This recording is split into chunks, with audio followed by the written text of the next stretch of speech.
Hey, what's up, Crypto Army? I'm Travis, your crypto newbie, bringing you my experiences. You have to learn things the hard way. Just a reminder, I'm not a financial advisor, and none of my content should be viewed as financial advice.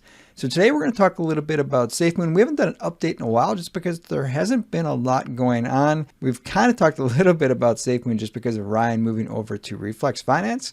But today we're going to talk more specifically about the Safemoon card. And if you aren't aware, you can now register for the pre-launch of the Safemoon card. And as you can see, the card looks pretty phenomenal.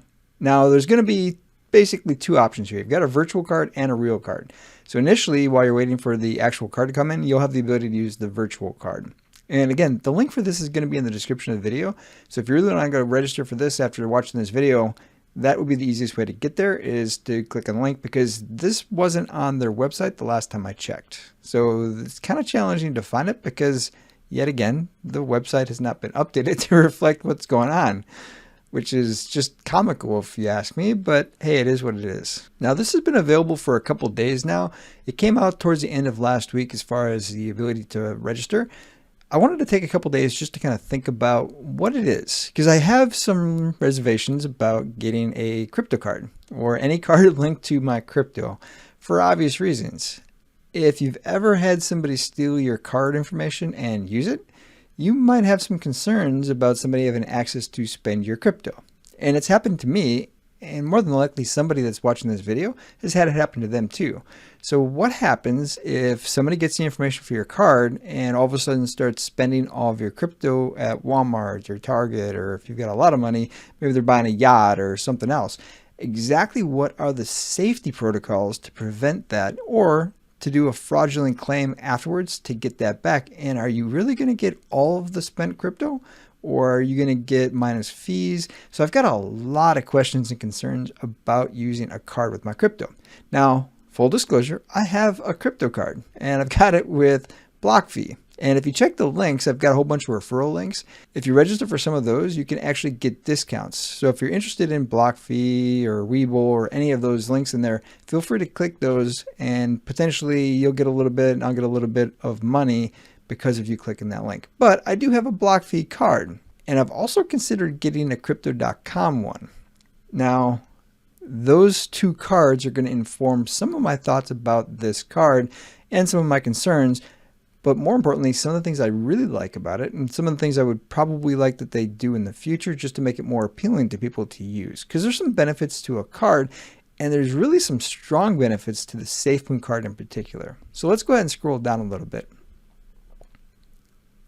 Now, if you're into being the first, having a launch edition card might be for you, because they're never going to create another launch edition card.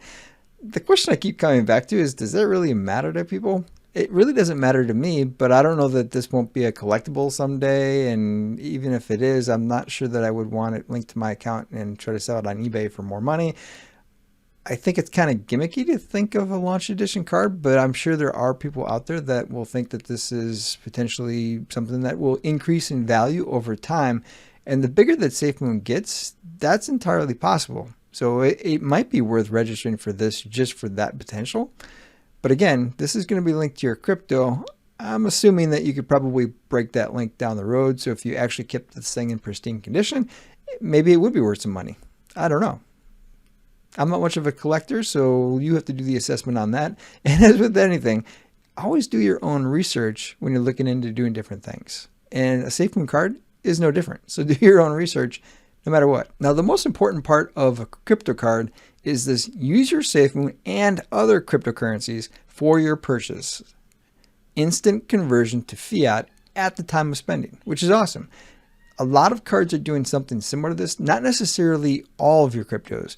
And it sounds like you're going to be able to set the default. So if you don't want it to be Safemoon, you'll have the ability to change that default also, probably through the interface on the Safemoon wallet or online. I'm not exactly sure what the interface is going to look like for that, but it sounds like you're going to have some ability to pick which crypto. So if you don't want to use your Safemoon, maybe you want to use your BUSD, which I think a lot of people are collecting BUSD rewards right now for a lot of different tokens. So maybe you just want to use your BUSD. That's a great option. That's a great ability to do right from this one card. So keep that in mind. It's not just spending Safemoon.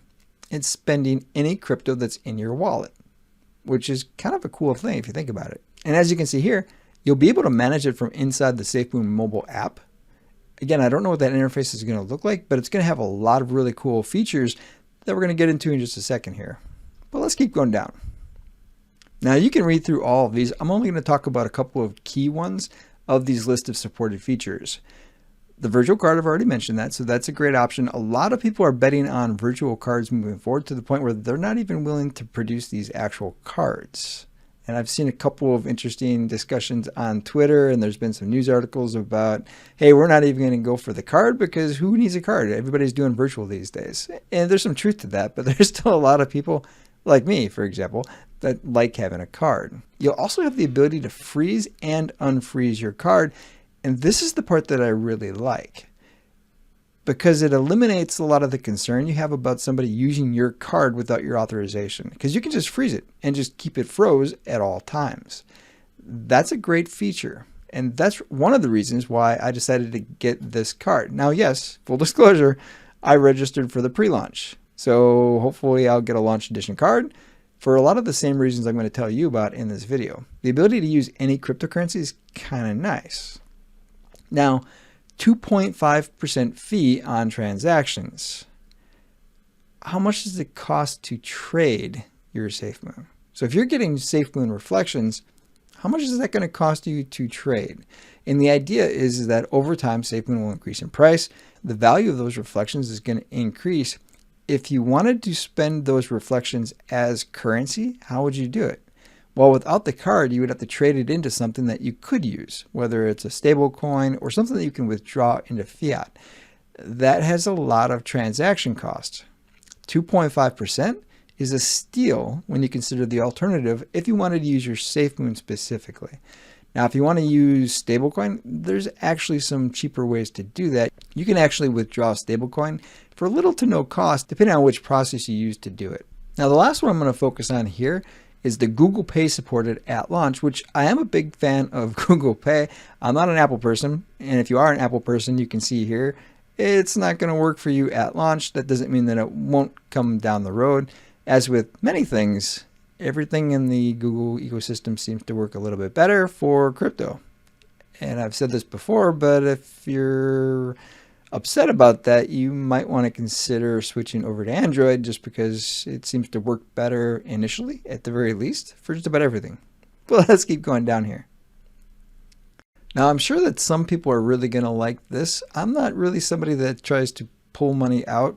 Now, the 0% APR is kind of nice, but if you want to borrow against USDT and ETH crypto assets, that's going to be an option also. I'm not necessarily looking for all the different features that you're going to be able to do with the Safemoon card. This is kind of one of them where I'll probably never use this, but I'm sure there are people that will like this. Let's go ahead and keep going down. And then you've got the pre-launch registration process. And that's pretty simple. Really, it's not that complicated. And I had absolutely no problems coming up with some things that I would like to see a little bit different. And they're looking for those recommendations as part of this form. So what do I think is missing, or what do I think could be a little bit better, or what are my concerns? So obviously the big concern I've got is somebody using my card without my authorization. They've got the ability to kind of control or limit that through freeze and unfreeze of the card. So that really does kind of resolve the issue. What I would still like to see though is what is the process if it does happen? Maybe the freeze and unfreeze gets overridden in some way, or they get access to my wallet. What if I wake up someday and all my crypto's been spent at the local Walmart or in Florida someplace? The couple times that I've had issues, it seemed to be that the transactions were coming out of Florida or Alabama. I'm not exactly sure what's going on in those two states, but most of the charges on my credit cards came from those two states. But what do you do? And there really isn't any information provided on this website on what you would do. So I kind of feel like that should be explained. Maybe they don't have that feature figured out yet. But if it's my local credit card or my bank credit card, it's pretty simple. I just call and dispute the charge, and next thing I know, I've got money back in my account. Is it going to be that easy for a crypto card? And the cards I've got, I'm not sure, because none of them explain what the process is for that situation. So I don't use those cards, but I'd like to. And the ability to freeze it is something I'm definitely interested in. Now, a 2.5% fee on all transactions is small in comparison to certain things like trading or swapping and then trying to spend it. So I like that. But if I'm on crypto.com, depending on how much crypto I hold, I get some cash back, up to like 8%. How do I do that with this? Every card that I use, for the most part, gives me some sort of cash rewards. Where's my cash rewards? And the crypto cards I've got actually do the same thing. They give some sort of cash rewards depending on what my balance is for the particular crypto that's got that card. And I kind of feel like that's missing from Safemoon right now. What am I going to get back? What is my cash rewards? What is my Safemoon rewards? What is the benefit that I get other than obviously the 2.5% fee and some of the other features they've got here? I'm a cash rewards person. Where are my cash rewards? And I kind of feel like other cryptos that have cards, that gives them a significant advantage over Safemoon's card. So let's compare. Here is crypto.com. No annual fees. Well, there weren't any annual fees for the Safemoon card that were mentioned. But let's scroll down. 8% rewards in Crow. Now, there's a big caveat there. $400,000 is in there. That's a lot of money. And most of us don't have $400,000 of Safemoon. But I think a lot of us have $400, depending on what the price is. Maybe it's zero. But you're still getting 1% cashback rewards in Crow. So where's that for Safemoon? Maybe it's not the exact same, but I do feel like they need to be competitive with cards that offer these options. Because why would you use Safemoon if you've got this option? Now, granted, they're not an apples and oranges comparison. There are some other differences between these cards. The Crypto.com card is a top-up card. So basically, you top it out with your bank account or crypto, and then you can spend it. And then you get the rewards. So they are different between the two cards. The Safemoon card seems linked directly to your crypto, and you're just kind of spending it as you use it, versus this one where you would put the money into the account and then have access to spend it. And I would have some questions for the crypto.com. What happens if I don't have any crypto? Is it just going to decline? Am I going to have to pay a fee if it gets declined? So I've got a whole bunch of questions here. Most of your top-up cards, though, you just can't use it. If the money's not in there, you just can't use it. So there are questions I would have for crypto.com, but I do feel like this is a pretty big difference. This requires a little bit more management on your part, but again, they've got a crypto.com app that you just transfer the money into it. So it's kind of easy to use, just like it would be for the Safemoon card. The fees aren't readily available for this for how much it's going to cost to actually use it. So it's hard to compare whether 2.5% is comparable to what Crypto.com's card would have. But Safemoon doesn't have anything even remotely like this. And that's not even talking about all these other benefits down here. Because if you're in these top 3 tiers here, you get Netflix for free. You get Spotify. You get Amazon Prime for these two. Granted, that's a lot of money. You really should probably get some benefits. There are a lot of benefits built into this particular card that aren't an option for Safemoon. So I kind of feel like this is the piece that's kind of missing from Safemoon. Is these are some really compelling reasons to use this card. And I've been a big supporter of Crow for quite a while, in large part because of these options. If you bought Crow last year, you didn't need to buy a lot to all of a sudden be up into the $400,000 range this year, or definitely the $40,000 range. Just FYI, that's the benefit of holding for long term on some of these investments. Is if you look back at crypto.com, last year, not so much. This year, the price of Crow has gone up significantly. So if you'd invested in the long term of what this project could have been, you'd be really happy right about now. The same kind of goes for Safemoon. This is just the initial launch of their card. Some of these features might be coming down the road, and that will be my suggestion, is to find a way to incorporate some of the things that people really like. If you can offset the 2.5% fee with an 8%, that's pretty amazing. That's a really good benefit. And if you can add some of these other things down here or something similar, that's even better. So if you hadn't guessed, this was kind of my recommendation, is how do you make it more competitive with these kinds of cards? Now that's pretty much it for today's content. Hopefully you found the content helpful. Let me know in the comments, what are you looking for a crypto card? What do you think that Safemoon could do to make it better?